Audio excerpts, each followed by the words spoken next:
Hello and welcome back to the Road to Doomsday, presented by the Nerd Academy podcast. I'm your host, Jarod Bachman Stubbs, and we're halfway through phase one, which feels surreal.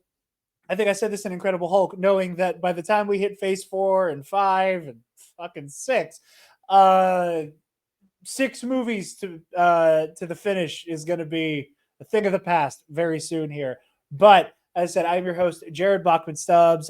This is the Nerd Academy MCU REWATCH show as we prepare for Avengers Doomsday. I am not alone, of course. I am joined by my co-host on this endeavor, the lovely Ms. Taylor. Hello. Hell yeah. That's all I have to say. Okay, that's fair. We have, depending on how you count it, because I phrased this a certain way to Scotty J. Rowe after we were done recording Iron Man, where I said we have 2 guests for Iron Man 2, and then I stopped and I said, well, it's technically only 1 guest because, like, you know, the other guy works here. And I kind of made it sound like this next person wasn't very special, but he is my co-host with the co-most, to quote myself from the old show, your resident Iron Legion member, because we're not talking about the DC universe anymore. We got Travis Grossman. I just read the Rip Terrence Howard thing. That's very funny. Not dead, just no longer here. 0 plus 0 is 1, baby. 0 plus 0, it's 1. Okay.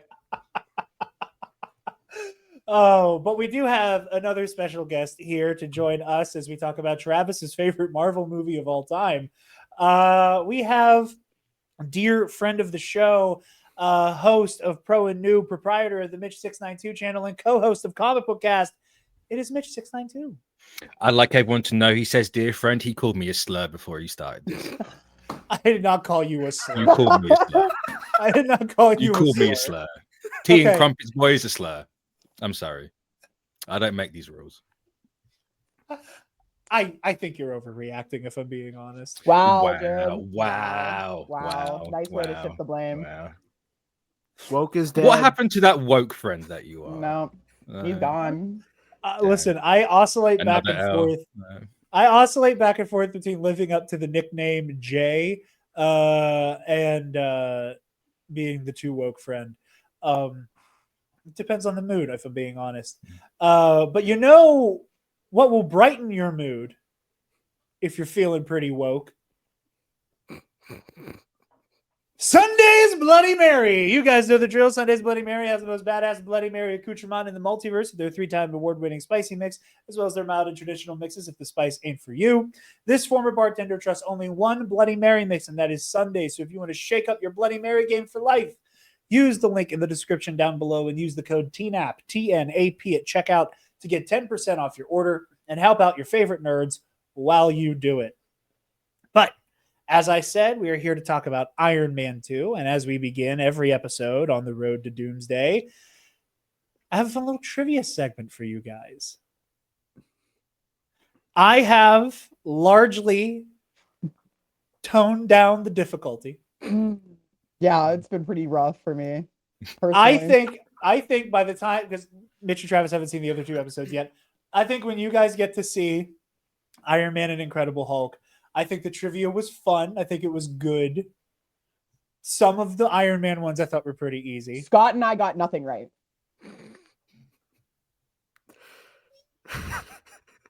You guys got. He's you guys become got the one of them Eli, right. is what's happened. No, I've not become Mhm. Eli. I'm not You becoming Become have. the Eli. very thing you swore to destroy. Yep. Mm. Don't lecture me. But trivia question number 1.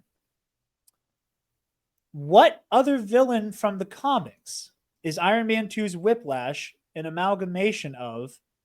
Taylor, if in the name of the honor system, I will start with you as our. Isn't it Omega Red? No. it's You're painfully close. not. Mm. Mitch. It's Living Laser, isn't it? Or human. Further off. Travis. No, I'm not. That's what it is. Brother, I got nothing. See, It's this is Crimson why- Dynamo. It's Crimson Dynamo. Ah. I was going to say it's Living Laser and it's Whiplash, but Crimson Dynamo, they're the same fucking person. I would have gone to Titanium Man, but I knew that wasn't right. Mm. So, All of I was those going the Iron Man X-Men villains route. are exactly the same. Yeah. Well, it's funny you mentioned that. So, low key, this kind of view. I wanted He's to not do one of something them, like this sorry. question, because of research I was doing on Iron Man when we did the first episode. So, first of all, Ivan Vanko. His name is oh shit, what Ivan was his- Vanko. Ivan Vanko. His name The is. last name is reminiscent of the second Crimson Dynamo, and Anton Vanko, his father, is the name of the first Crimson Dynamo in the comics, and the fake name on his passport is the third Crimson Dynamo. So there's all that Crimson Dynamo stuff going on in terms of like the motivation, and then like obviously the Whiplash loadout. You guys know that passport was only on screen for like 12 seconds. Yep. Yeah, but he's a Star Wars nerd, right? Like, Well, it's like That's how the in term it's Smallville when they have the Flash and he has all the fake IDs and it's just every Flash name possible. It's one of those. That's funny. Also, I don't know. I want to do more research on this as I haven't had a chance to. Apparently, Crimson Dynamo was supposed to be the villain in the first movie. I think Because- he was, yeah. Because I was watching the behind the scenes stuff where they were talking about like building like the Iron Man suits to spec. And a bunch of the people in the workshop kept talking about the Ironmonger suit and kept calling it Crimson Dynamo. And obviously, it was very early in pre-production when they were doing that. So, funny little thing there. Question number Yeah, 2. I want to say that Sorry. the manga suit is based on Crimson Dynamo. I would not be surprised. I would not be surprised at all. Question number 2. During the Senate hearing, Tony snarkily says he would accept a government position. What position is it? Secretary of Defense. I was gonna say Secretary Yeah. of War. But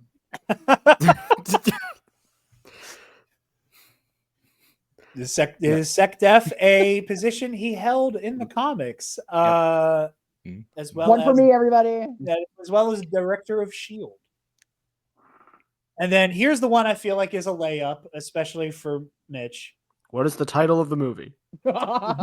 Star Trek II, The Wrath of Khan. English or American title? Was there a different title in the UK?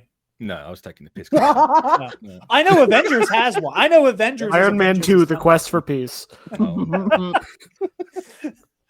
What iconic Iron Man comic story is loosely adapted in Iron Man 2? Throw to Taylor first. Deep. No. I didn't read these comics. I only have X-Men comics. If a Quicksilver's not on it, I'm not in it. That's fair. That's fair. So on brand. Mitch? Steaming the button, isn't it? Mm-hmm. Yep, it is. Iron Man 2 is the only MCU movie that actually takes time to focus on Tony's alcoholism. and Which is a even stretch then- to say. It's a scene.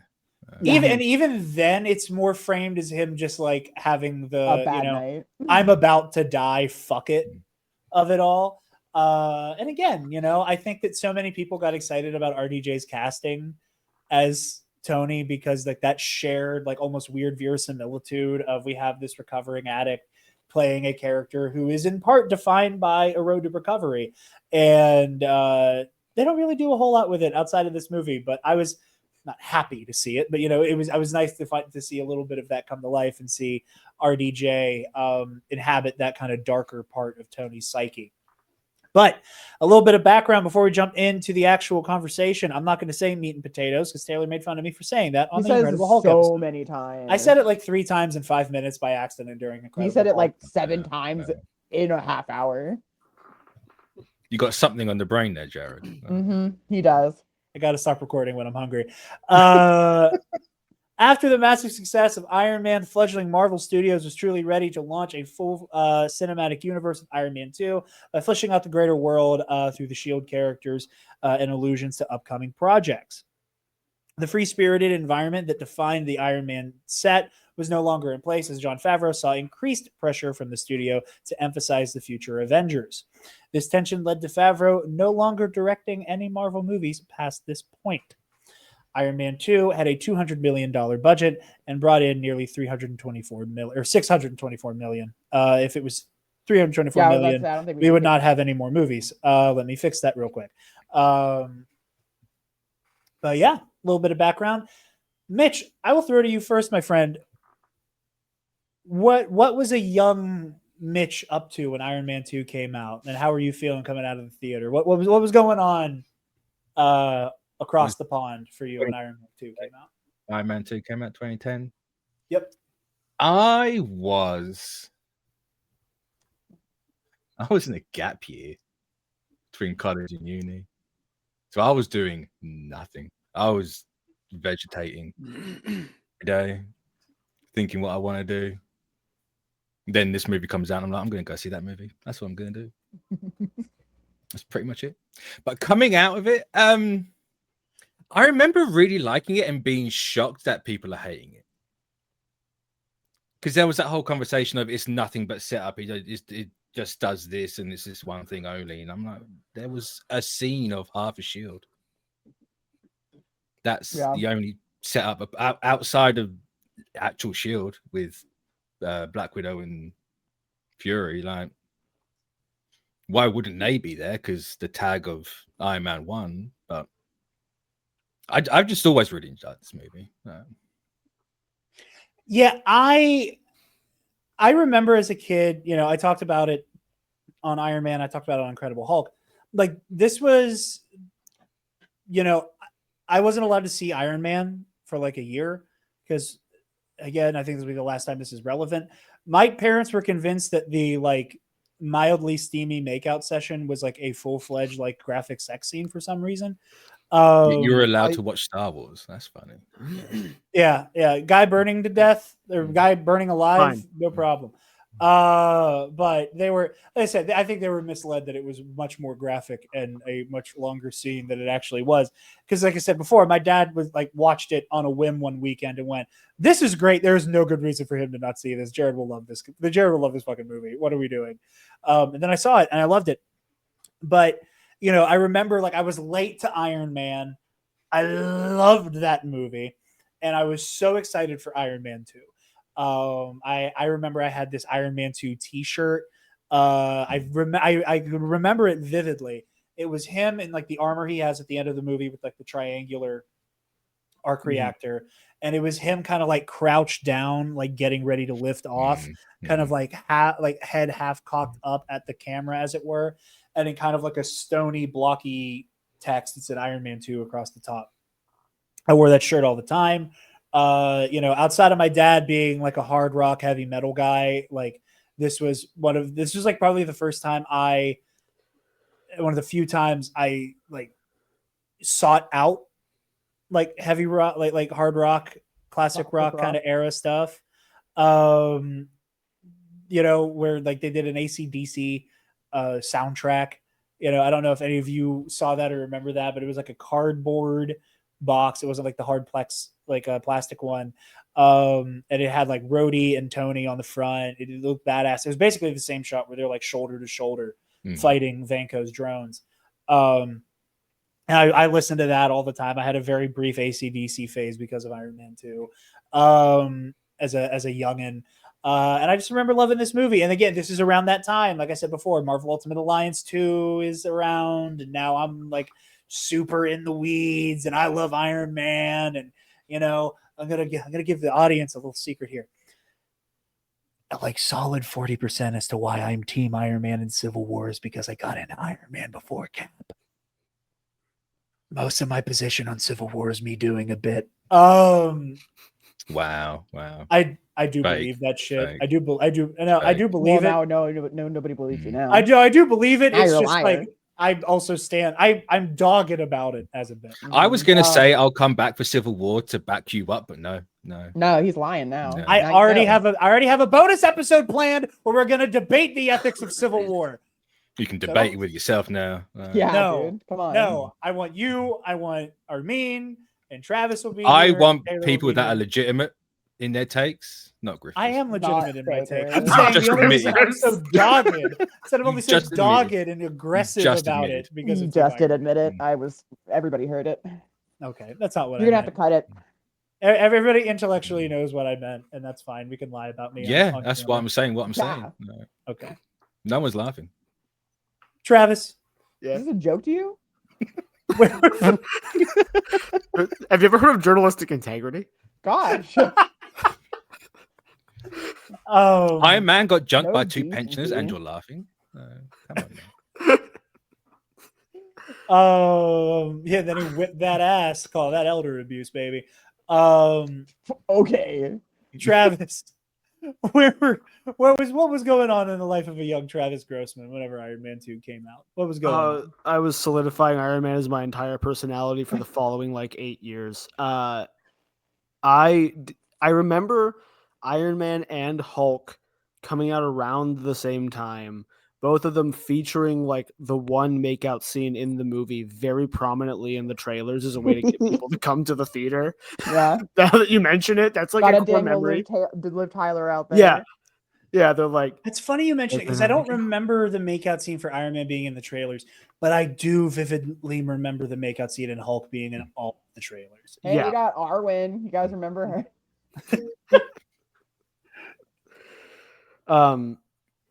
But yeah, I saw Iron Man in theaters, missed Hulk. Shame. You didn't miss much. No, Yeah, I know. I saw Iron Man 2 in theaters. I don't think I was on my like I have to be there opening weekend bit yet. I was like 13 or 14, so you know, didn't have the means. But yeah, I really liked it. The concept of a bad movie didn't quite exist to me yet. Right? I wasn't quite there. Batman v Superman hadn't come out yet. Why'd you have to bring it up? It really sets the stage for what a bad movie because you is. said it, Jarod. That's why it gets brought up. No. But yeah, I remember, and I wasn't that online at the time.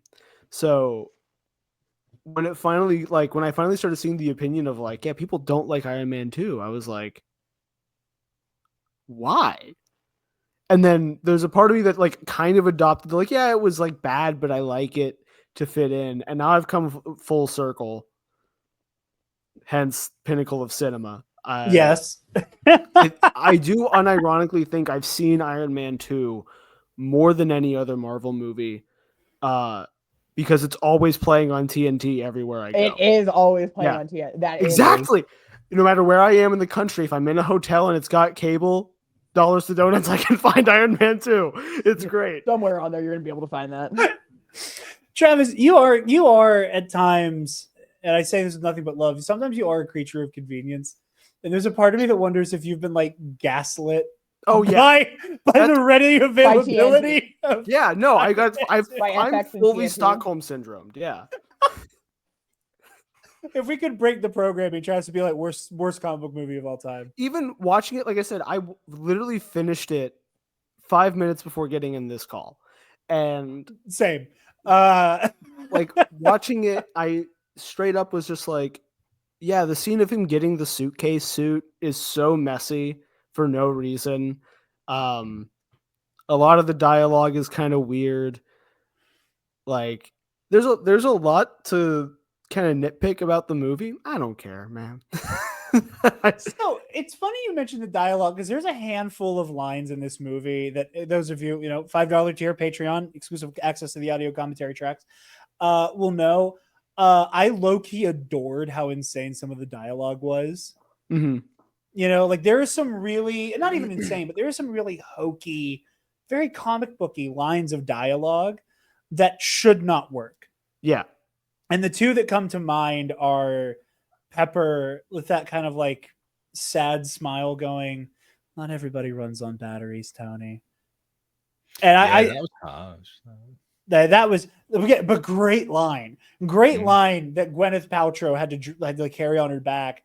And then shouts out to the GOAT, Samuel L. Jackson, with a straight face. Only you can solve the riddle of your heart. It's like, I wrote down. So I was working while watching the movie on my phone, and the way Jon Favreau intended. Exactly. And so I'm sitting here like. Did you catch it on FX?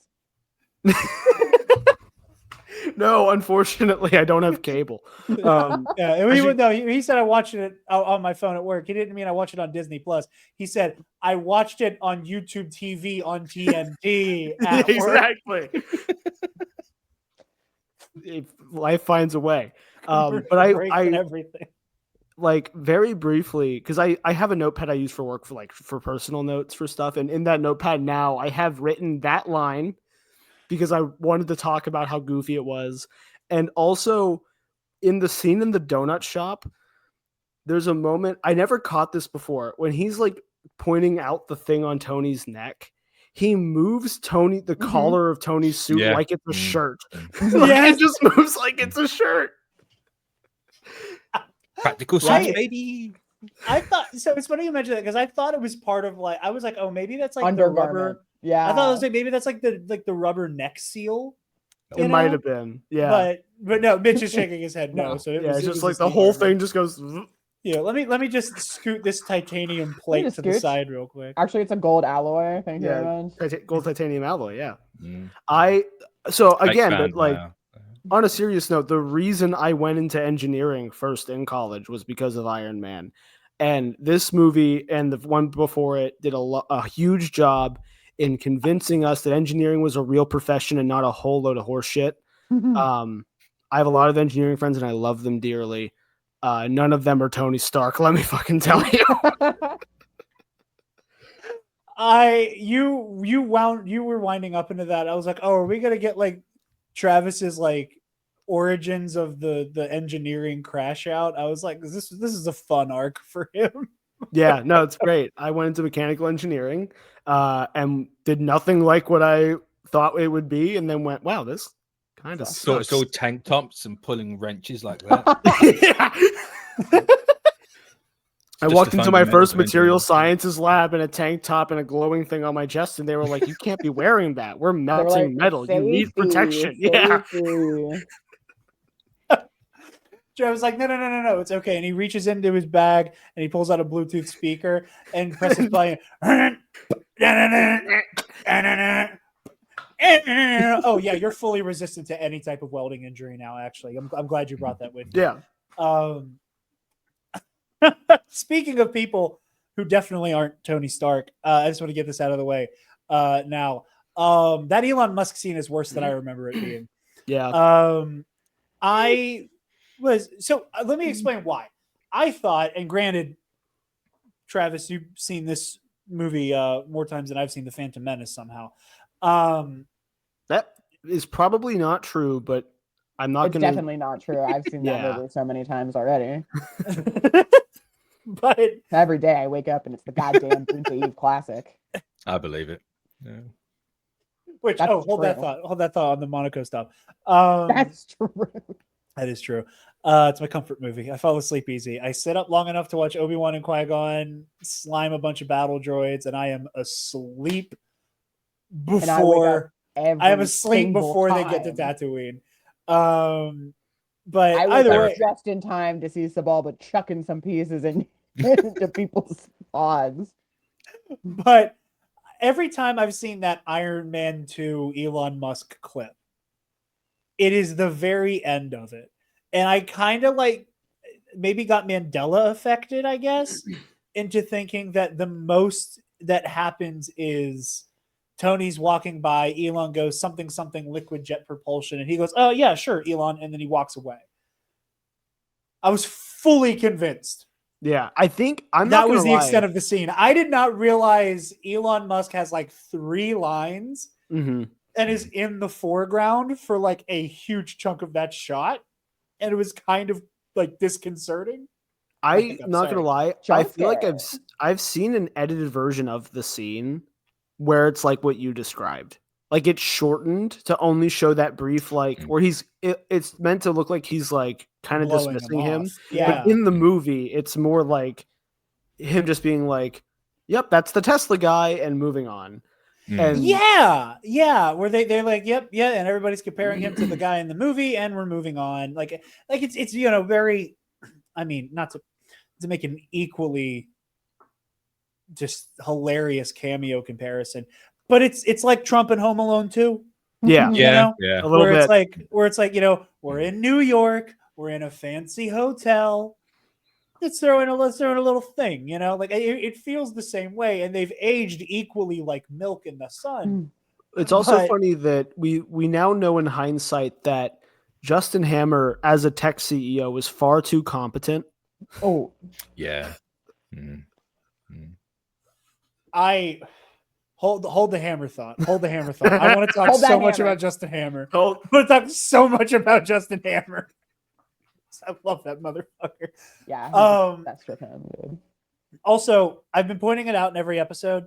ILM and Skywalker Sound are just so goddamn goated because this is 3 for 3 MCU movies where there is a kind of buck wild use of a Star Wars sound effect that is like really noticeable. Is I it can't the remember. whips? So Close. the visual design of the whips was actually inspired by lightsabers, which is not surprising at all.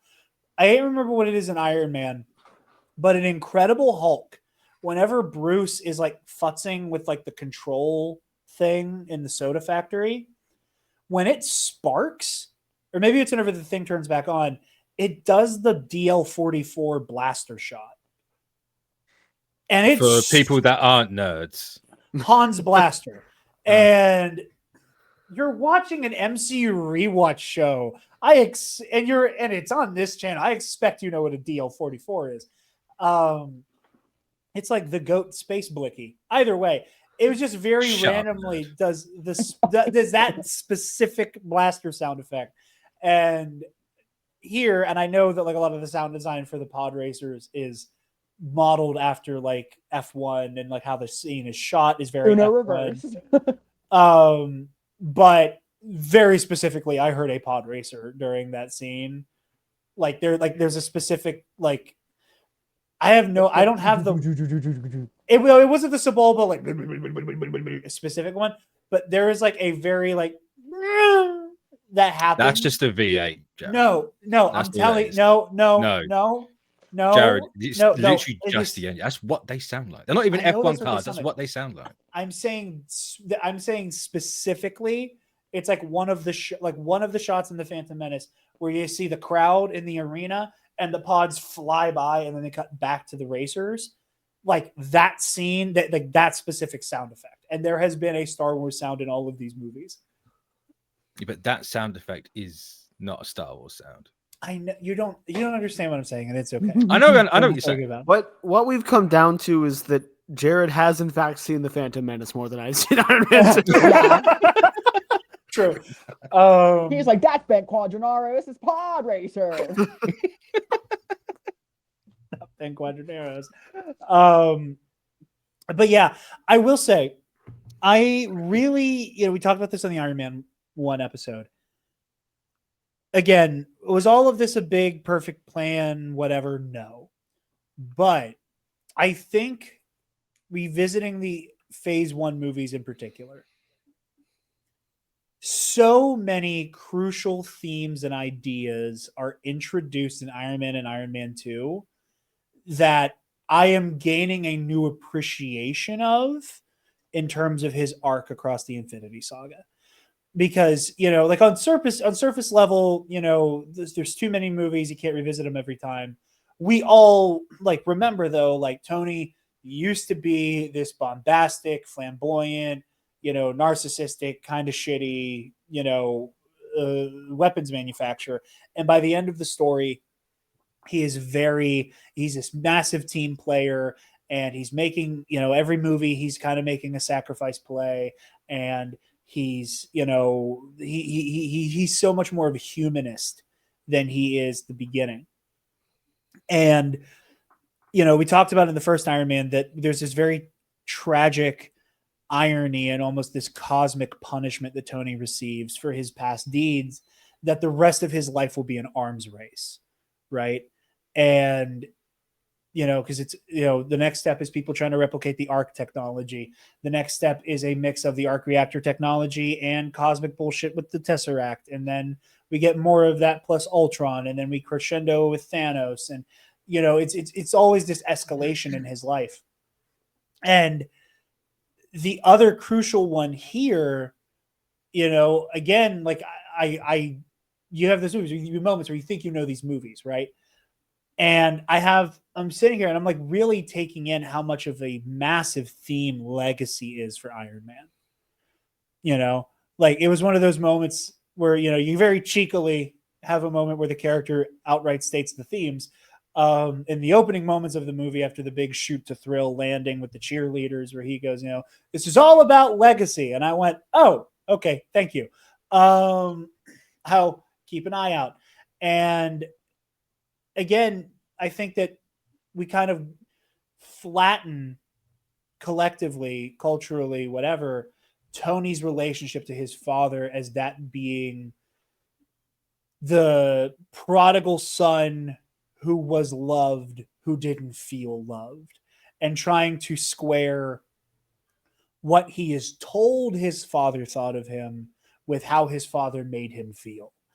And I think a lot of the Howard-Tony relationship gets flattened, not necessarily by the stories, but by just there's so much of it that coming back here, like, again, only you can solve the riddle of your heart. Yeah, it's kind of a goofy line, but like, that is such a thesis statement about Tony in the MCU. And it's just one of those big idea themes that I was very excited to go, oh, like that is huge here, actually, because again, like you said, Travis, I remember Iron Man 2 as the setup movie. I remember it as the plotting is kind of messy. There's some clunky editing here and there. But like thematically, like there's so much happening with Tony that will again have massive reverberations all the way out to Endgame. I've been yapping for a minute. If anybody else would like to talk theme, I yield the floor. Well, I mean, Ivan does say it in the film. He's like, what you have done to my family over 40 years, I will do to you in 40 seconds, and I will destroy your legacy. Oh, so good. So good. So nobody says it better than Mickey Rourke. Yes. Who came up with his own tattoos for Ivan Vanko, which I also thought was fun. Makes total sense. Are they real? That was. It feels like something he'd do too. But notorious Masked Singer alumni, Mickey Rourke, the only person who's ever outed themselves on the Masked Singer. I almost cooked the books for you and put a Masked Singer question. Should have in the trivia. I was addicted to it for the first 4 seasons. That's valid. It's probably on season 38 or now. I don't know. But yeah, he's the only person who's ever been like, I'm done. That sounds like Mickey Rourke, in fairness. No, he's literally like, it's too hot in here. I'm done now. Get this thing off me right now. Too hot. I respect the fuck out of that. Get it off right now. And he literally starts ripping it off, and they're like, no. And he's like, get it off now. Just wanted his Boyd. But so we can talk about That's my favorite scene of this film. I want my book. That's my dad's favorite scene. Like, when I remember watching it when obviously well before he passed away. Please, we conversation about it started. I didn't get to do that for you. Please, thank you. I definitely had watched this movie with my dad, and my dad loved Ivan Vanko. He loved him. He wanted him to get his bird. And yeah, that was my dad. He was like, no, that guy's in the right. Okay. All he wants are 2 things: destruction and his bird. So what a man needs in his life. Truly. And my dad was even more pissed when Justin didn't give him the right bird. All he wanted was his fucking bird. You mean the main character of the Marvel Cinematic Universe, Justin Hammer? Justin? Justin Hammer gets glazed far too much. Okay, hold on. You should have listened to Jarod for the last. He does the running man for 3 seconds, and that's. Oh my god! You mean Jared's favorite part of the movie? Okay, hold on. I'm glad you brought that up, Taylor. Because that's another big theme that gets introduced here is like the sins of the past for Tony. Is that it is, like him having to deal with, I've created monsters. Now, how do I deal with that as being another big theme that will dominate his destiny? With Ivan Vanko, Mickey Rourke low-key fucking kills it in this role. Oh, dude, he's actually so good. It's crazy. It's like he's a nutbag who's great at acting. As a kid, I thought Mickey Rourke was a Russian actor. And then I heard him accept an award, I think, for The Wrestler. And I went, oh, yeah. That the fucking guy from Iron Man 2? I looked at my dad. I'm like, I looked sincerely confused when he won that Oscar. And my dad's like, what's wrong? I was like, is that Russian? He's like, no, it's Mickey Rourke. And I'm like, I'm 12. I don't know who the fuck Mickey Rourke is. I'm 12. I was over on the bench. I was That's what my bench. But no, he is so fun, and it's like, you see this dark antithesis of Tony. That was something that I loved. The amount of times that they not necessarily shot for shot, but like reframed so many iconic moments of like the forging of the Iron Man armor, and kind of reimagined it with it not being an act of survival and of rebellion, and as an act of his first steps as an Avenger, by avenging Yinsen and all of the crimes committed by the Ten Rings with his weapons, where it's all about revenge. It's all about I'm gonna make Stark pay. Like he's running his like now's the time. I got to do it. My father just finally passed away. So you get all this anger and this viciousness out of him, and you see it reflected in the framing of those scenes. And I really appreciated that. Again, is Whiplash the best comic book movie villain of all time? No, but maybe Mickey Rourke is. But maybe, hot take, maybe the MCU has a villain problem. Like public agreed upon idea was bullshit, because I've been having a blast with all the Phase 1 villains so far. I always took the villain problem thing to just be that they kept killing him. That's my exact issue with the villain problem thing, is that they keep killing him. You gotta let him come But back. even then, no one gave a shit about Living Laser, Crimson Dynamo, at all. No one cared about Iron Man. No. At all. No. No. Except for Ghostface Killer. He beat us all to the hype.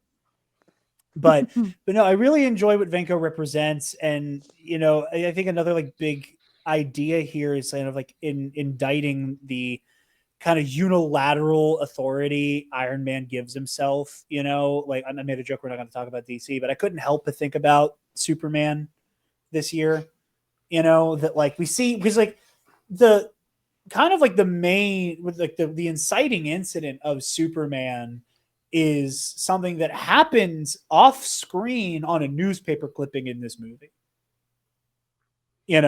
Like it because it's Tony. Iron Man brings peace to East and West. Yeah, like, and I was like, damn, like how much was Tony up to between movies? Like it is kind of mind-boggling to look back on and think about that.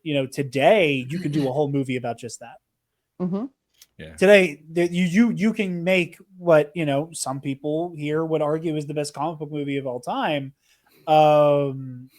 being in the bottom right corner of your screen, and me agreeing it's at least the top 5. But like that's the whole plot here. It's just like, oh yeah, and then like Iron Man did some unilateral military bullshit. Well, and it's also like speaking to the, there's some funding that goes into these movies from the U.S. military, Of course, and like the level to which, and granted, I say we meaning 3 of the 4 of us, we were children. Sorry, Mitch, and okay, at least I was in high school. Jarod was an infant. Yeah, that counts as being a child. I was either about to be in high school or just started high school. I don't remember. I was somewhere in that.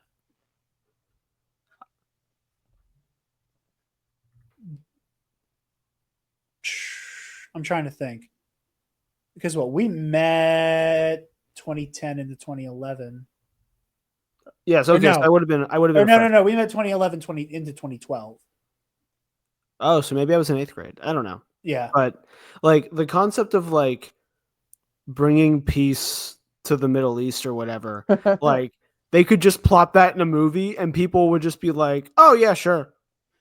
Yeah, I mean, there's in 2010, nobody is like kind of gasping at the line of dialogue, "I have privatized world peace," as one of I the don't most care about the liberal agenda, he says in the basement. Yeah.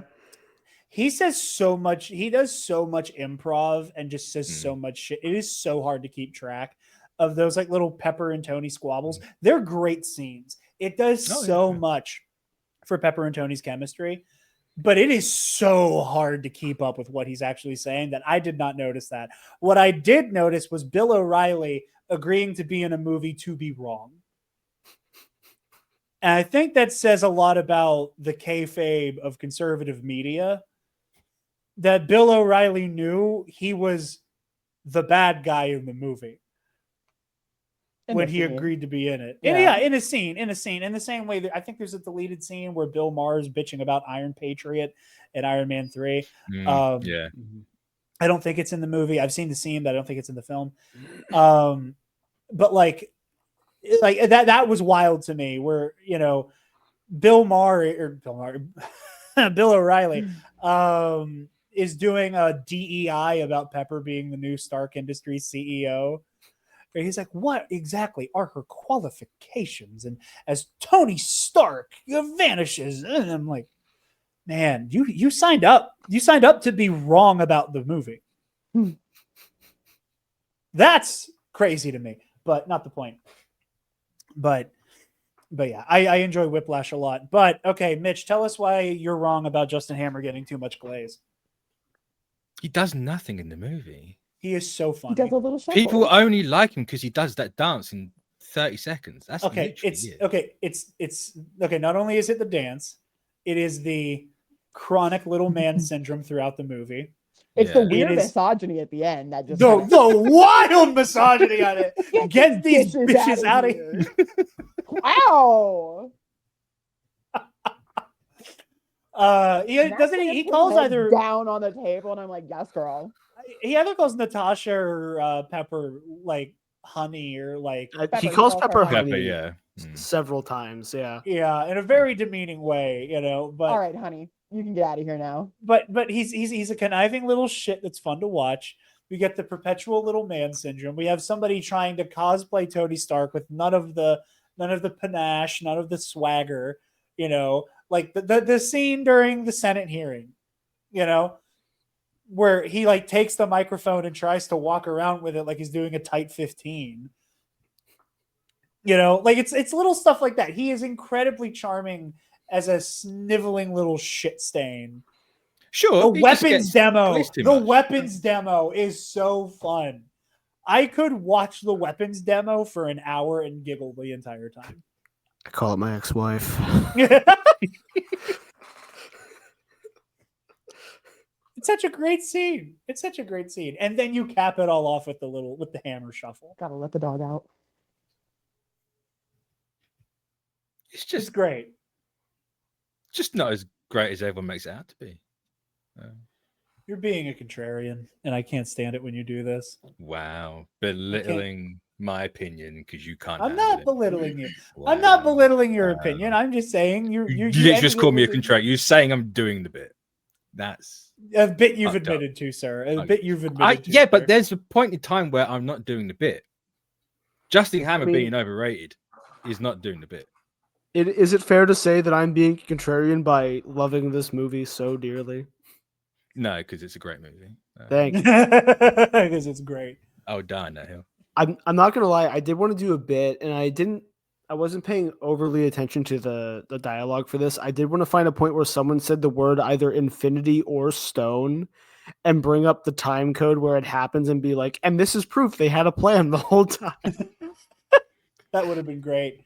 But no, I think the Justin Hammer Ivan Vanko 1-2 punch as co-villains is so much fun, you know, because like it is like this bizarro fucked up version of Tony, you know, between the two of them. It's the mechanical know-how, it is the built it in a cave with a box of scraps mixed with the industrialism. And you know, if they don't necessarily do it as explicitly as they do in Iron Man 1, but if Iron Man 1 is the story of Tony learning that like being a man whose entire legacy is making weapons of war is detrimental to not just his legacy and not just, you know, who he is, but The his lives that are soul around him. Yeah. Yeah, like that he's kind of a cancer on the world doing what he's doing.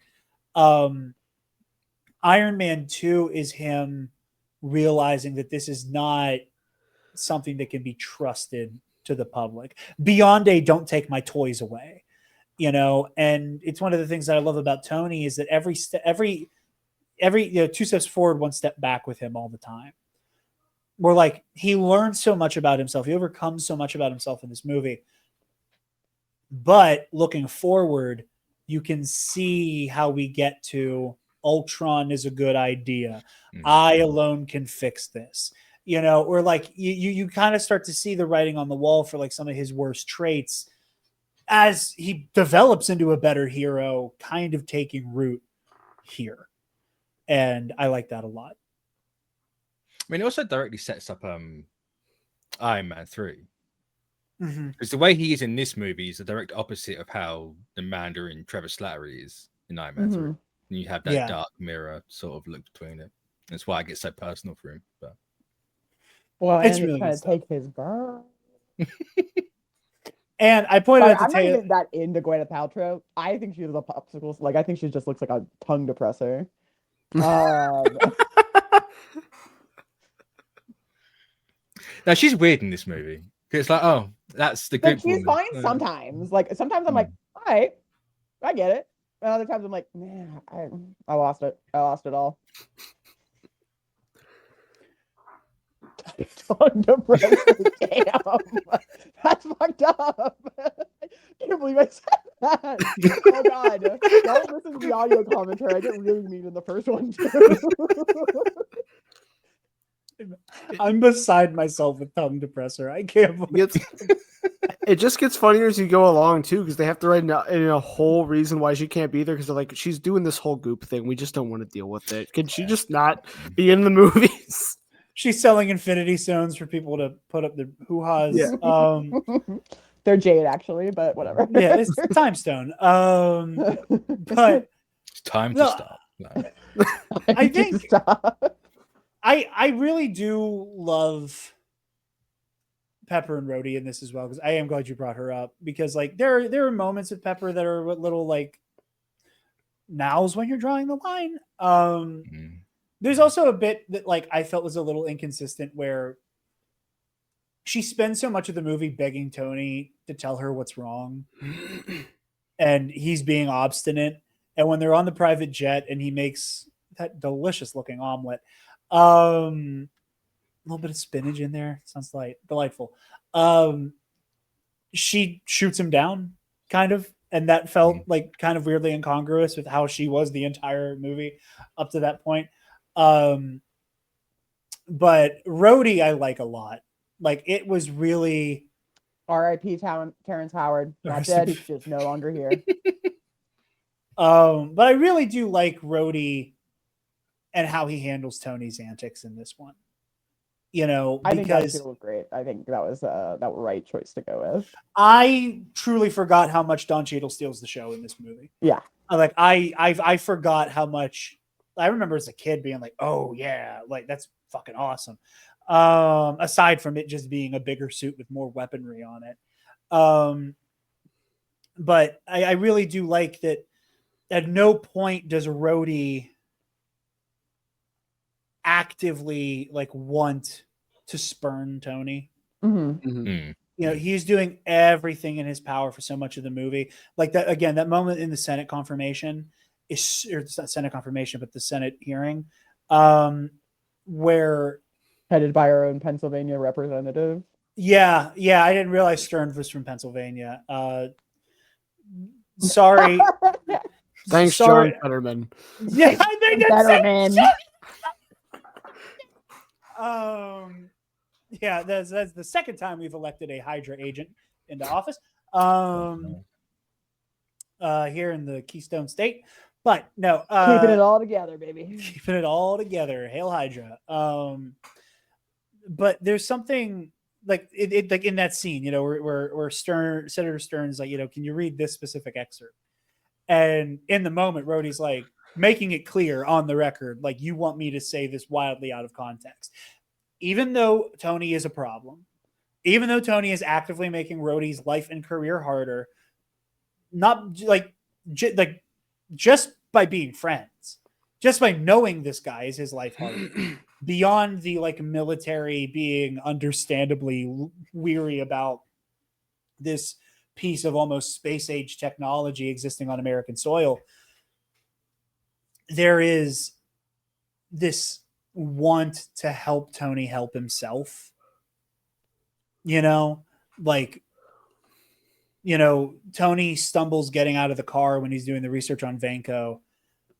Rhodey doesn't go, Tony, you're drunk. You know, even though the scene is kind of framed to us to seem like that, until we see him have to like change out the palladium. But like, he doesn't go, Tony, you're drunk. There's no immediate shame. It's all concern. You know, it is all concern, and it's paid forward in a really beautiful way. In a very quick line of dialogue I never noticed until now was whenever Fury is grilling Iron Man at the donut shop. At the donut. And he says to Tony, he's like, oh, so I was wrong that you didn't have like protocols to make sure that unapproved people couldn't put on the suit. And with everything Tony's doing throughout the movie, donating the art collection, handing out his watches, you know, all of the erratic behavior, you know, it's because he knows he's dying. It's because he's trying to leave something behind other than, you know, war and destruction, and even just Iron Man. You know, that he wants the Stark name to mean something when he's gone. And there's a really beautiful, and it's RDJ's reaction, where he kind of like sighs and rolls his eyes, where you kind of go, oh my God, he was leaving Rhodey the suits. You know, and again, it's one of those, like, I haven't seen this movie the whole way through, not on TNT, you know, with other things going on, kind of thing that I just, and that didn't pick up on, certainly as a kid. It's like, oh, he knew Rhodey deserved this more than him. And it makes the way Tony lashes out at him at the party even more heartbreaking. Yeah. Because Tony's like almost taking back something he never explicitly said. Where he's like, you know, you want to be a war machine, come and take your shot, you know. But he's running his mouth the whole time. But Rhodey kind of has a rejoinder at the beginning of the fight where he says to Tony, you never deserve to have something like this. And on some level, Tony's like, yeah, I know. That's why you're in my will to become Iron Man, asshole.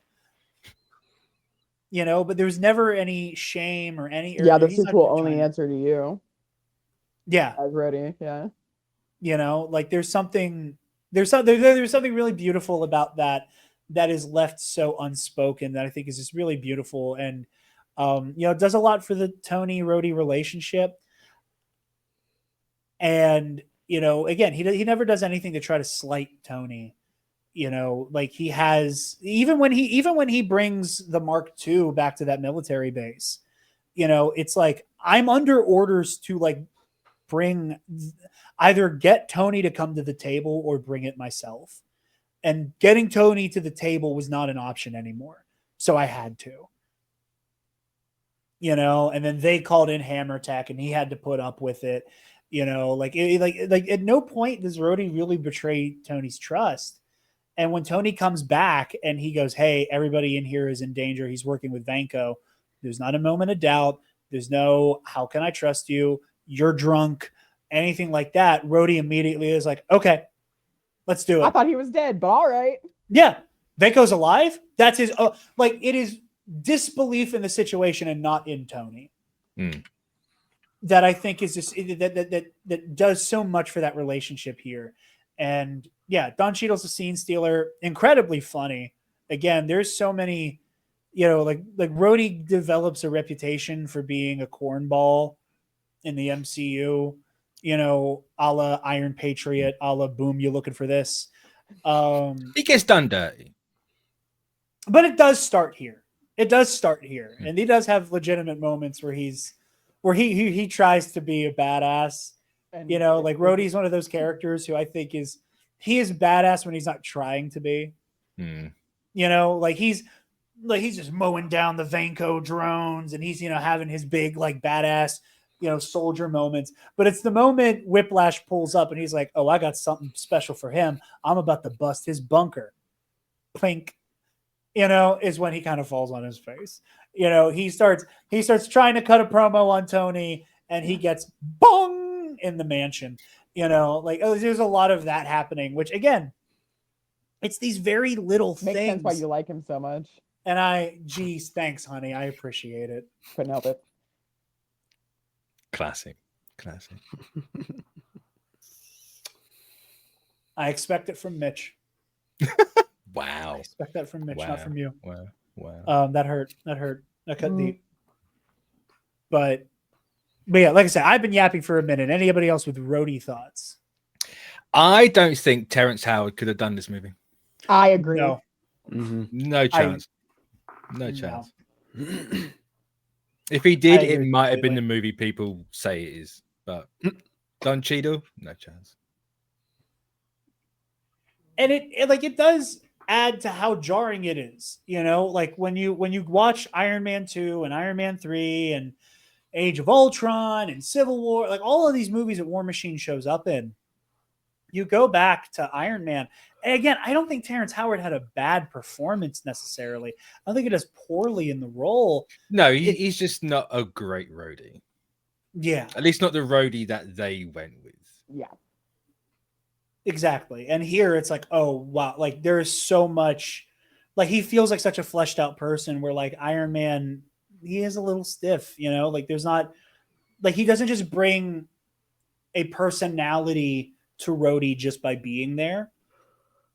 And it's one of those really hard to quantify things about like an actor's performance where it's like, I don't know how to put this into words, but there is just something so instantly real about Don Cheadle in this role that kind of wasn't there with Terrence Howard, you know? And I also think he loses some of the magic because like he is so infamously recast that like we kind of spend the movie like Taylor did in the audio commentary going the entire movie going, this is really good, but I just wonder what it would have been like if Don Cheadle were here. You know, we're like, you are distracted by it because you think about it the whole time. But what were you getting ready to say, Taylor? I think that Terrence Howard would bring more of like the comedic side of Rhodey, but Don Cheadle can bring you a lot more of the like, this Rhodey's a person. Like he has a career in the army. And you can feel that in a way that Terrence Howard can't shoot. You can't get that from Terrence Howard. Terrence Howard does not listen to directions. I can tell you that right now. Like, that man is getting dishonorably discharged. Okay. He's popping off at his lieutenant, and he is not going to stay very long. He had his ringer on in the bass so we could all hear the Iron Man cartoon theme song. But yeah. No, I like you guys said, I think this movie gets, you know, it's kind of like the twofer here. You know, we're kind of in that weird range in phase one, right? Where Iron Man is like, it's a cultural moment and people are like, wow, this movie's really good. And it's this launching pad. It's the dawn of something so massive and so unbelievable. And people are like, meh on Incredible Hulk. People are meh to negative about Iron Man 2. People are meh about Thor. People are meh about the first Avenger. Thor is a great movie. Okay, I don't know a girl in the world who was watching that movie who did not like that movie. Okay, for one reason or another. One is silver and red, and the other one is green and gold. Okay, you could pick one, whichever one you like. Phase one is the phase of like solid 6.5 to 7 out of 10 movies that are actually just all bangers, and people were overly negative about because they want every movie to be Avengers. Oh my God, we're not gonna argue about that. Hulk is a lot of fun. It was fun. That's how I would describe all these movies, honestly. But yeah, but like that whole sandwich, you know, and then you get to the end with Avengers, and then that is the moment where like all of pop culture was on notice, you know, and it's crazy because it's like I remember everybody having middling opinions about Thor and First Avenger and Iron Man 2 and Incredible Hulk, and I'm just like, I don't know, I liked them. I was 12, but like, you know, and I was, you know, and again, this is the beginning of Marvel mania for me that I played Ultimate Alliance 2 front to back more times than I could count as a kid. At the same time, all of these movies are coming out, and I'm falling in love with these characters. And You know, it's just so interesting going through this era, because looking back on it, you know, you kind of have those like memories kind of get jogged and refreshed in your mind about the cultural buzz. And I'm going, everybody was kind of always saying the MCU was like any movie away now from being kind of obsolete and gone. Mm. It's almost like nothing has changed, and the conversation has always been this way. But yeah, also it was Avengers that everything changed, because there was very Yeah. much you had a small amount of people that were like, oh yeah, Iron Man, Hulk, Iron Man 2, thought of that, and then everyone's just talking about that Avengers movie. But that was the mid to late 2000s for you. I know, and I cannot wait to get to Avengers. I'm so excited to revisit that, and then Iron Man and Cap as well, or Thor and Cap as well. I gotta say, I love the action in this. I remember even as a kid being a little underwhelmed by it, and I think part of it was as a kid that I was like Iron Man spends most of these fights on the back foot for a lot of them. Yeah, he does. In a way that in Iron Man, a lot of it's not until Obadiah Stane pulls up in the Ironmonger and is like actively beating the shit out of Tony for most of that fight. No, the opening battle in this is Tony getting almost his ass handed to him. Yeah, he's on his back foot fighting Vanko and Monaco. You know, with what we see, you know, that iconic shot with the suitcase suit. My little brother. Crazy work that Happy didn't paralyze that man for the rest of the movie. Okay, he hit him 4 times with the car close range. Travis, you said that the edit that scene is blocked funny. I wanted to hear your thoughts on that. It's really badly edited, in fairness. He only should have to hit him like realistically, and it's almost going to sound cinema sins when I say this, and I promise that's not what I mean, but like it feels like it's going on longer than it should, because he hits him, and then Tony's going between like, give me the case, hit him again, give me the case, hit him again, and then Ivan has time to whip the car like 6 times. Yeah, he whips it and misses everyone every time. Yep. Mm-hmm. And it's so close, and the dude is right there. Like, there's no, like, come on. And like Tony has to go around to the like. There's a clear shot for Pepper to throw the case to. Of course, I don't know how heavy it is, but like to throw the case to Tony, and then he whips the car again, and then Tony runs around to the other side, and then Ivan whips that side of the car off, and then Pepper hands him slides him the suitcase. But the whole scene, the second that he comes out, like Whiplash actually starts doing the attack, which he just opens the barrier, which wouldn't happen, by the way. Those things are welded shut. Not for Whiplash, they're not. It's true, but Happy then drives on the track. Yeah, the opposite way. Yeah, which the Monaco track, that's the long way around. If he went with the flow of traffic, it's the quicker way around. That's part of the reason why I was just going to have Mitch on, because I know he watches like F1 shit, so he knows more about this than any of us put together. Yeah, I never knew that. That's funny. With like that makes it better. It's not technically the longest way around because they're like here and he's up here, so it's half and half, but with how small Monaco is, to get there. Exactly. And the whole going backwards and forwards, it's not that wide there. He's in an American car, which is like not 12 foot long. That track's like, well, you can see because the car, like, as somebody that's not familiar, the cars are so much smaller. They only fit one person. For Americans, we know our cars will never do that. And it's so small and it's so tight. So he just hasn't got the space to do what he's doing. A NASCAR track. Mm-hmm. Like he would be Austin Powers in that moment right there. It would just be like, you wouldn't be getting anywhere. I don't even think that car would fit that way. But it's funny you said that, because that was why I assumed, like Taylor said, he did not get instantly paralyzed.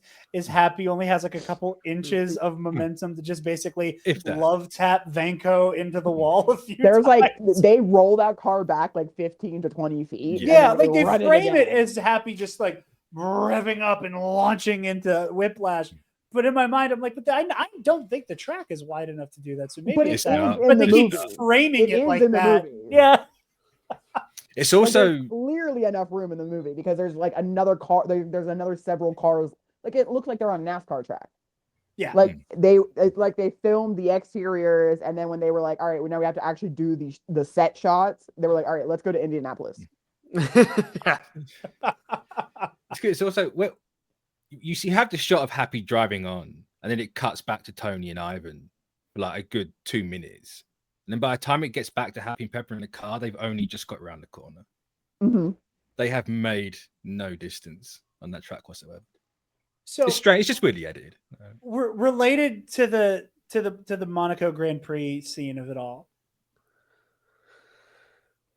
I don't know shit about fuck when it comes to the Anything, professional we know. driving. Unnecessarily mean. Mitch, what would it look like if, say, half of the most elite drivers in like professional racing got At least 6. massacred by a guy in the middle of a race?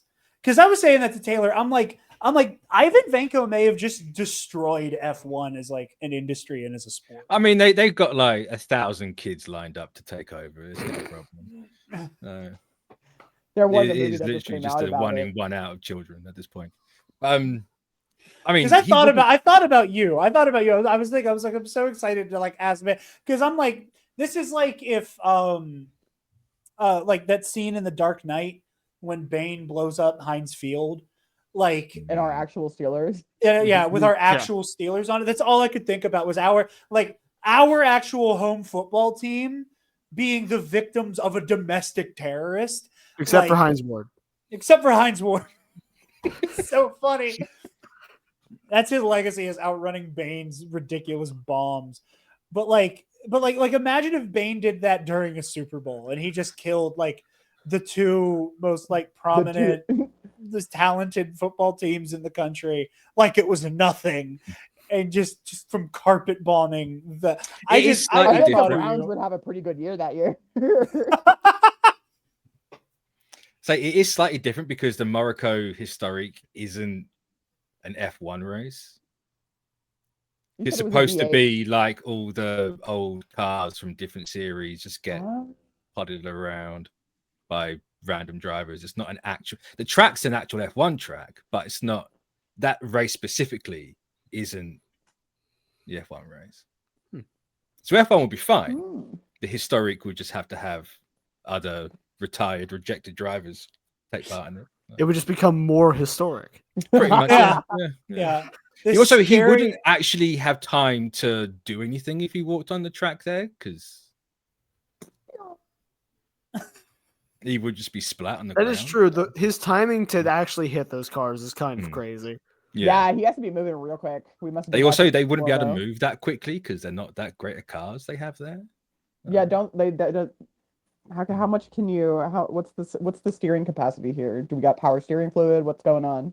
No, you don't. No power steering. No, you don't. But these things are just doing this. It's like those cars are not that quick.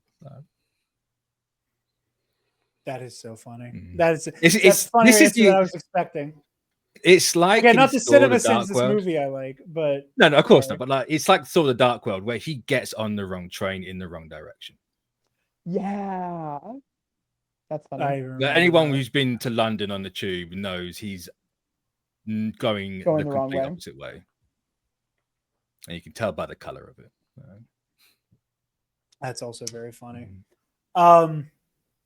Before we wind down, I do want to talk about the good, the bad, and the ugly here. About Black Widow. Have you seen 8-Legged Freaks?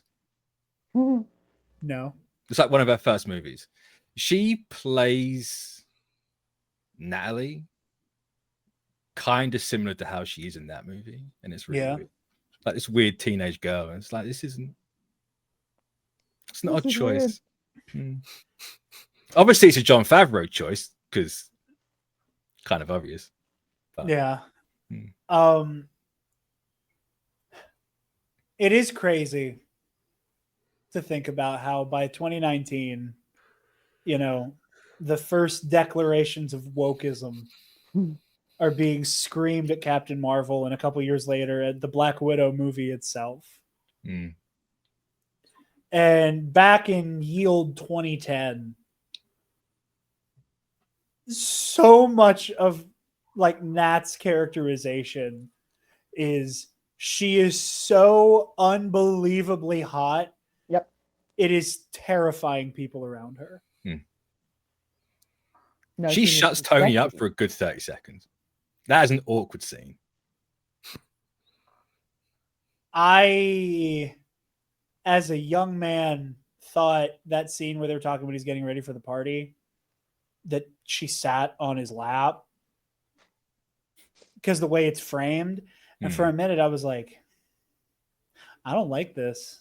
I don't like this at all. Like this Doesn't seem appropriate for Like- a working relationship. And again, like you know, like I'm a young boy. Like, you know, I'm like, oh wow, like she's breathtaking. Like holy fucking shit balls. yeah, and the but, other like- commentary, I'm like, God, she needs to stop being so sexy. But it's like, but she's hot to the point where it makes you uncomfortable. Like I don't like there It's are her moments. over lingering eye contact. It's the oh my god, you're so right. You Mhm. were so right. Because it's the way that she like tilts her head down and smirks up and then just never loses eye contact. It's like a nuclear Virtually every shot she has is the same as when she enters the ring. And she's always, it's just constantly that. All the time. Oh, truly, it is distracting. And again, because Scarlett Johansson is so fucking good in this role.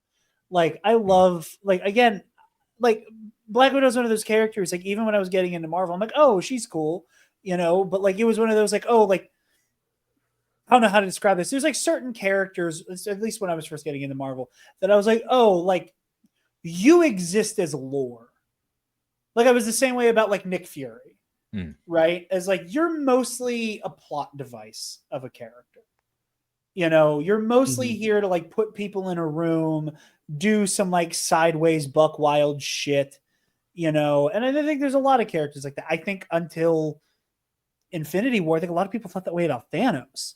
Is that like as a character, he exists to make the Infinity Gauntlet story happen, right?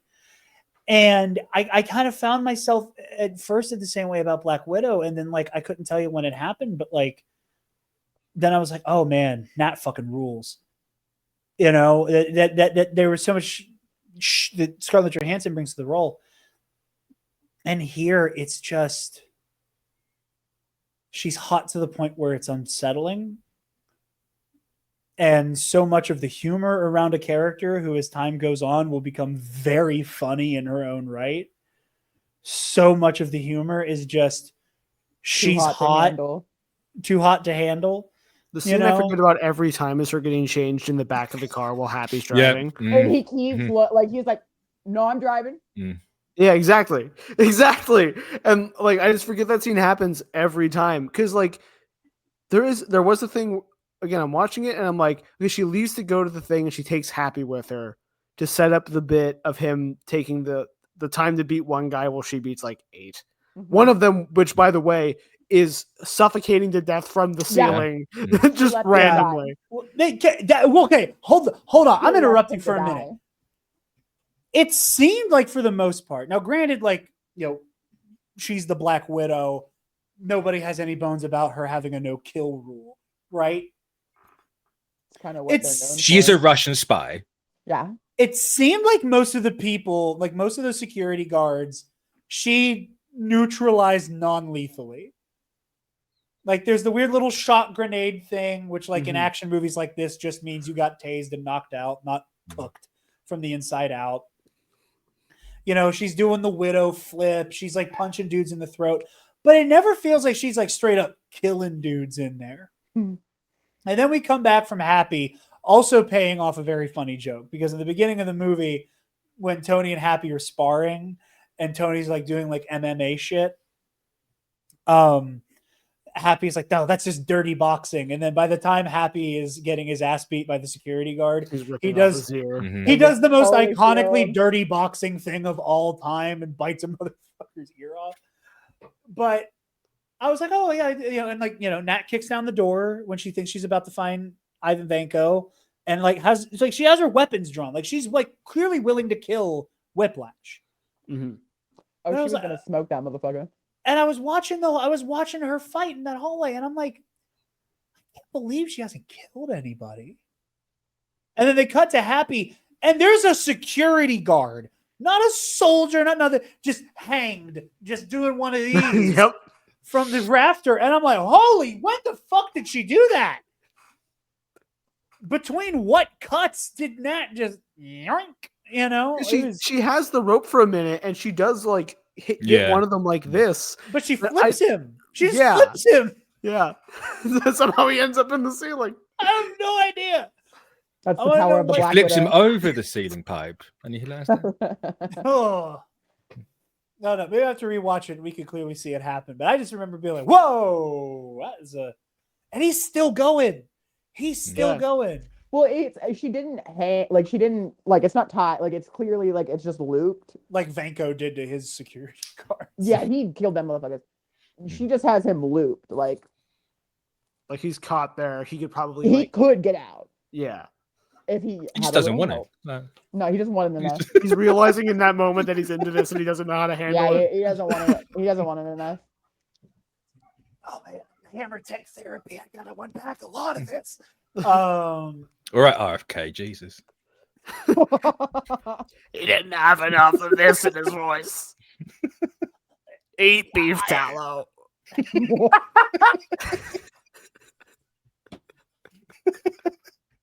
Fucking deep tallow, man. But yeah, I mean, like again, like Scarlett Johansson does so like again, like her performance is good. It's just like, you know, and obviously in a few weeks here we will talk about what is probably the most egregious instance of a man writing Natasha Romanoff. Sun's getting real low, big guy. Gotta find that zucchini. Look at it. That is one of Iron Man's best jokes. I'm sorry. 100%, Dude, yeah. I can't. That movie, like, to be honest, I didn't like Natasha because I hated her writing. Like, I hated it. I could not stand it. I'm like, you're the only substantial female character in this franchise, and you are nothing but tits in leather, and it is so bad. And then to shoehorn her in a relationship with a guy she is afraid of for the entire first the entire first film they're in together. She's terrified of this dude. I don't want you to fire off your Age of Ultron clip yet. I don't want you to fire off the clip yet. I just wanted to say. Not even tallow. We will get to the most egregious man writing the Black Widow eventually, dude. And I'm low-key looking forward to that retroactively conversation. hate her. I am looking forward to the crash out from Taylor. I will need Mitch on that episode to help me defend Age of Ultron because Taylor is going to deservingly rip that movie to the Not only do my Black Widow favorite characters get their first time on the big screen, but then they're horrible. Don't expend the clip. Don't expend the clip. Don't expend the clip. I need this rage. It's better than Avengers. No. Don't stop. That was a bit of a backhanded one, granted, but that was... I know. I'm saying stop because I don't want you to egg her on to expending the clip. Yeah. And we've already gotten to Jared said of Batman v Superman is better than Avengers jokes tonight. I mean, you said it, not me. And you said it again and again. I just said better than Avengers. You just outed yourself again. Stop. You and Armin do this in the Facebook group all the time, where I will say something that you guys don't agree with, and that the only comment I will get from either of you is in quotes ... better than Avengers. You know what you're doing. Are you complaining about someone policing opinions?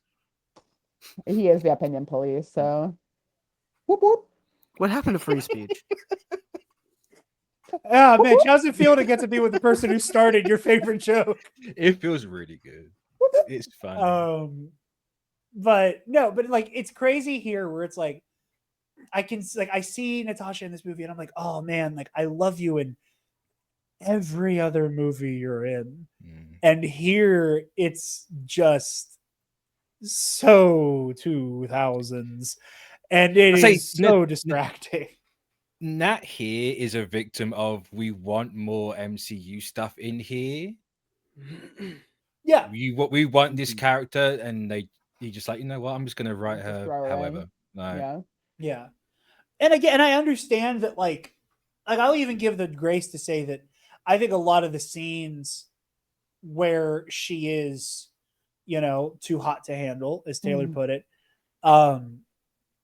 they're played for laughs in a way where it's like, oh, like look at all of these guys in the room who are too distracted by how beautiful she is that they are like not that they had any chance of figuring out that she is a shield agent to begin with, but like they're overlooking how capable she is and look how dumb these guys are.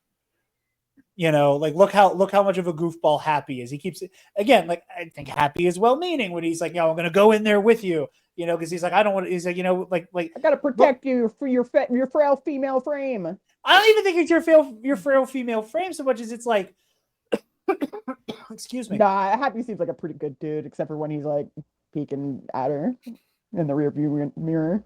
Yeah, like Seems like a pretty good dude. Otherwise, yeah, but that's the thing. Like I'm sure Happy. I think Happy would have done that with anybody. Like Yeah, Happy anyone does that who's with the thinking kids in in the Far From backseat. Home. Where he's like, y'all are capable. Y'all have made your way through all of these other misadventures without me here, but I'm here, so I got to protect you now. Like I think there's something well-meaning to Happy, but like it just keeps being these instances where it's like, I get it. You don't think the hot lady can fight, or you don't think the hot lady can be duplicitous and cunning. Holy shit! Like, well, like, let's be real. In the first scene that Natasha Natalie Rushman is introduced, Happy does swing on her. yeah, he does, yeah. He does fully swing on a woman who has her back turned on him. So, all right, maybe let's not maybe we should stop caping for Happy Hogan right now. I mean, she did say she wanted to spar, and she was kind of Well, Tony did tell her to get in the ring, and is That's kind of the true. guy who signs her paychecks. Yeah, she was excited too because she got to do Black Widow I don't know. shit. Didn't really seem super exciting to me. I mean, She wasn't like, yay! She was more like, yes, sir, sure, I'll get in. That's fine. but yeah, it's just I love And then Black he Widow. swings on her. Yeah, and then he gets Widow flipped. Good. And if she didn't widow flip him, he would have punched her in the back of the head. Do I think he would have punched her? No. Do I think he would have? Where's that her? What If Yeah. episode? Where's that? What if Black Widow got CTE from getting punched in the back of the head by Happy Hogan? Exactly. Has to sit out the Avengers because she has a concussion. Yeah. Shield sues Stark Industries for all it's worth. Shield now owns Iron Man. So about that consulting position, Own you. but no, it's just it's just such a product of its time. Like Travis, you mentioned the peace in the Middle East stuff in this, and it plays a much bigger role in the first movie. But that was something we talked about with Scotty, where it's like man, Wow. man, is this a war on terror movie? Like just the amount of stuff that is just taken as a given about so many ideas in this movie, that's very much a product of its time. That's less prevalent here, that specific element. But what is here is the not to sound like Anita Sarkeesian or anything, but like the reason why. Hey, honey. Right, Gamergate. Yeah. I love you so much because you don't know that name. He needs you in his life. And to spare you, I won't explain. Okay. It's another case of Jared's not in the pipeline, he's riding it down with it. I feel that, dude. I'm right there with you. Like, it's all going to the same place. It's just not. not in it. I'm Mm-hmm. observing it. But like, women just kind of weirdly used as like sex objects in movies like this and games and shows and comment, whatever. Like it is an issue. And, we're not that far away from Natasha Romanoff getting more to do as a character, as a person. Again, fuck Pretty Joss far. Whedon. Still pretty far. Yeah, I but say I mean, more to do is generous. Very. Because Okay. it literally takes like another 15 years. well, I mean, and what you get to a movie, sure, but I'm talking about like even by Avengers, there's a wink and a nod towards how she's depicted in Iron Man 2 being kind of silly. Like her whole opening scene is her kind of being tired of doing the, damsel honeypot shit. And then immediately, she pieces up these Russian goons and she's in the shit. And that we see her put in a situation where like she is around a male counterpart who is not romantically interested in her. He does not oogle at her. There is nothing like that there. It is just, oh yeah, the guy with the bow and arrow, that's my fucking dog. That's my dude. I ride for Hawkeye and Hawkeye rides for me, dude. And like already there's this like we take this weird dynamic and by the time of Avengers we're like trying to shove it in the closet and go, and we're not doing that again. And then Age of Ultron, We're not doing that again while everything's up here. She's sitting in a chair. Because it's just Whedon after all. Mm-hmm. Of course. I'm not saying it's perfect. I said we're trying to put it in the closet. And in part of that you also get into a weird conversation that only one of us is really qualified to have, but I'll bring it up here.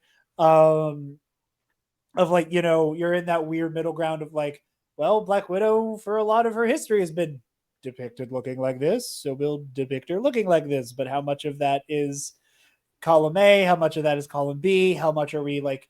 How much of where's that line when you're a man writing a story about a woman?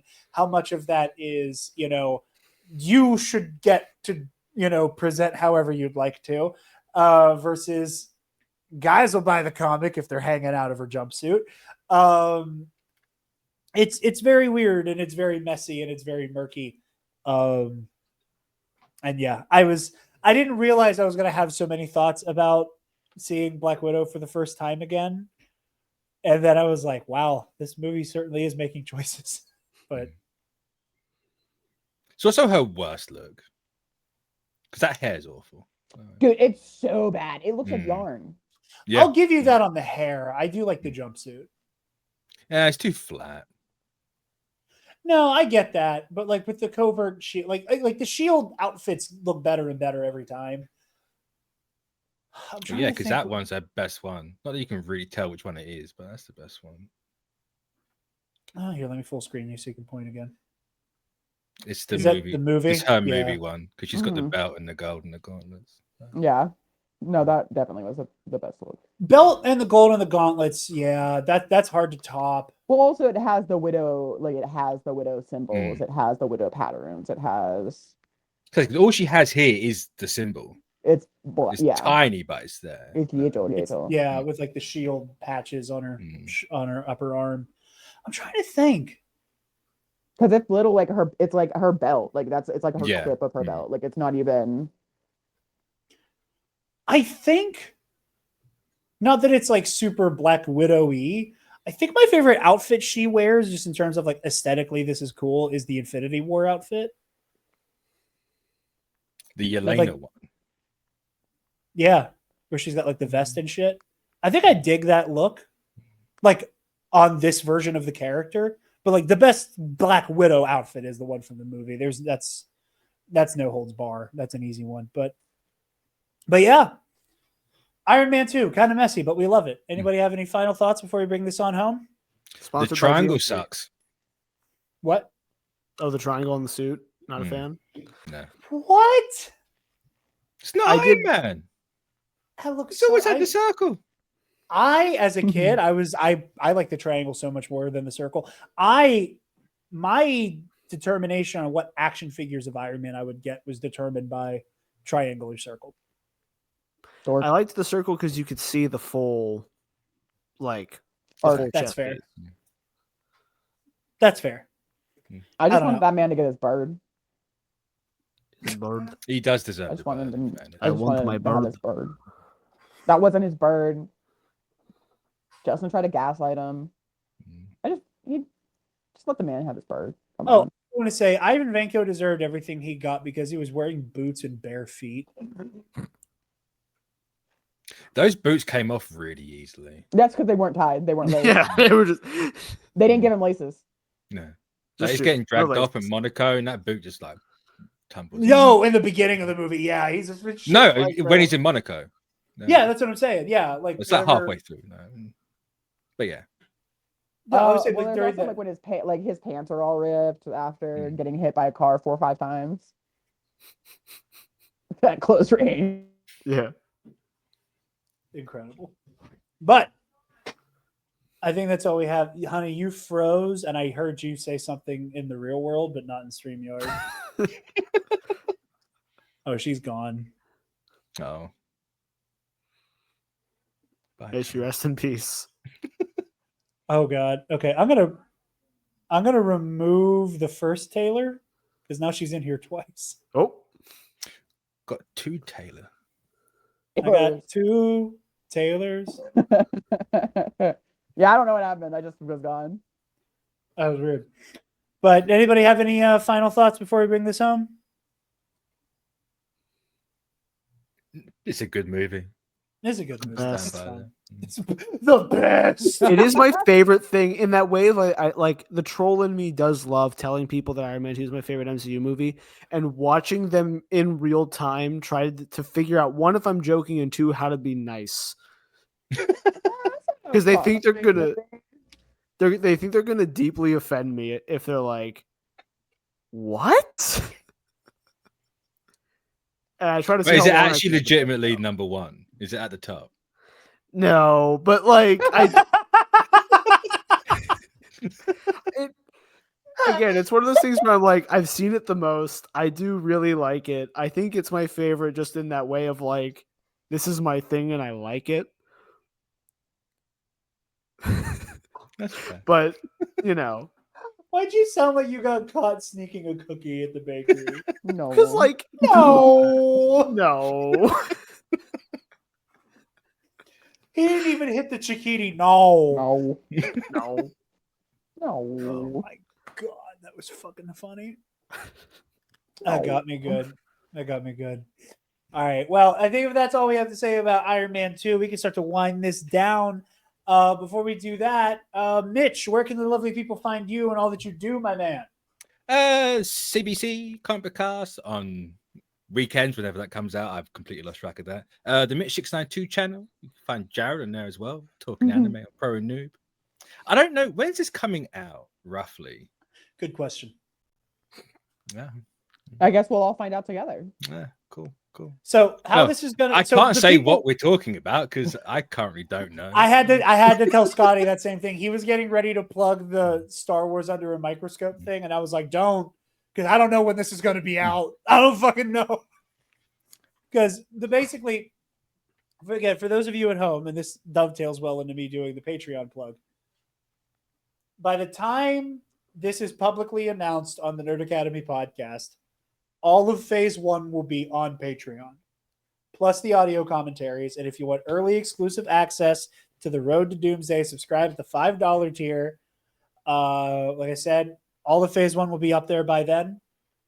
And then from that point, they will drop weekly on the main feed. So assuming Taylor and I don't fall grievously behind, the Road to Doomsday on public Nerd Academy will be about 6 or 7 weeks behind Patreon. So hopefully next week at time of record, it will be announced and this will all be on Patreon. And then within like 3 weeks after that. Well, just go watch the Dan to Dan coverage me and Jarod have done. Yes, we've had a And great then time talking about Dan. Whatever we're currently talking about, because Whatever happens in the future Yeah. stays in the future. so I don't think we've actually decided what we're doing next. We know we're going to do something in October. Something. Mhm. No, After that, I don't think we've actually gone yes. Nah, we haven't locked anything down yet. So we shall. We don't even know, guys. Come on. Find out when we do. Find out when we do in the future.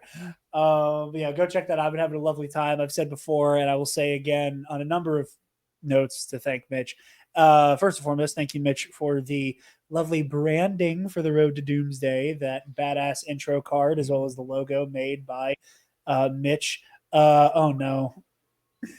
All right. A third Taylor has hit the StreamYard. Wow. She froze again. Oh, she's back. Okay. I thought it was just happening faster. No. Well, It's like an let incursion, everybody it like know just keeps going. you can't find me anywhere, so don't look. She's Now trapped if in I go away again cyberspace. forever, I'll be gone. She'll be There's back. seven. She'll There's be seven back of her with in the stream now. It's fine. There's like multiple different versions of me in different areas of the house. Miss Taylor in the multiverse of madness. I was gonna go fighting human instrumentality myself. with it, but You know what? Yeah, yes. Miss Taylor, human which Taylor's the instrumentality. real Taylor? Yes. I don't even know. There is no fucking baby, everybody. Never was. Never was, never will be. But thank you to Mitch for the lovely logo branding and the badass You are intro you saw at the welcome. beginning. And check out Pro and Noob. If I were to recommend one, I would say watch the Neon Genesis Evangelion season first, because it was our first season of the show. It was something I had a lot of fun with. And there is lots of Fun's a strong word on that one, isn't it? It was. I think it was fun to watch me come undone in real time. That was fun for me. Yeah, I was say. Oh, it was fun for Travis hearing about it, hearing about me becoming undone week by week, trying to figure out what the actual fuck is going on. But yeah, so find go watch Pro and Noob on the Mitch692 channel. Travis, where can they live? You know what? Actually, we're gonna go in the opposite order because, well, Taylor, you kind of did your plugs already. I don't have any. Okay. Travis, where can the lovely people find you so we can keep things the way they're supposed to be around here? They can find me on TikTok sending Jarod memes of Shinji in the hospital room. Yeah, I got a lot of Shinji in the hospital room memes. That's because Evangelion people have got one joke, and it's that. Yeah. I've already done but Jarod, you're not a trans twink bit. So I would say Evangelion fans have another joke, and that is just using the last shot of End of Evangelion in very funny ways. they also do congratulations. Okay, so we got 3.5 jokes. Yeah, exactly. Which is the last shot of Evangelion. Who knows? We got 3 jokes and 2 Not of them me. are old hat. It's okay. If we get 100 patrons, I'll make Taylor watch Evangelion. Oh my god. I didn't agree to She that. can have the fear of gays and pianos as well. I didn't agree to that. Yeah, no. The Jarod, worst nightmare being a gay on a piano. Like, there you go. Oh god. Somebody say it already is. You guys you guys can find me on Blue Sky and Instagram at Dark Jedi 2552. And you can find the Nerd Academy podcast on Facebook, Instagram, Blue Sky, YouTube, wherever you get your podcasts, and on our website, thenerdacademypodcast.com.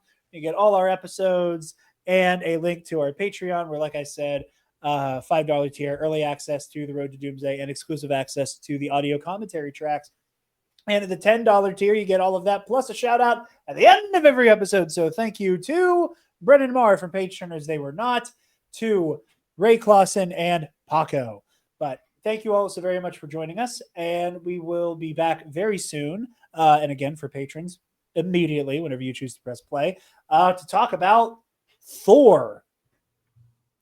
And then after that, every movie has a subtitle, and it's much more climactic to say. But oh my god, she froze again, and she scared the shit out of me. Oh my god! Oh, there are 2 of her. There's 2. Now I am everywhere. My heart stopped. My heart, the door flew open, and I was like, "What the I fuck?" actually didn't know that's what you guys still see. Yes. Amazing. I almost threw my water bottle at you. I almost just threw this at the door when it flew open. Also, who's gonna tell Jared that there are several more Marvel movies that don't have subtitles?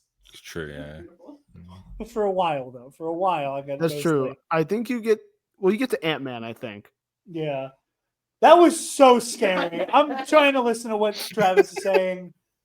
Oh my god! You almost took a water bottle to the fucking dome. That was I was All right, fully Happy. fight or flight. Wow.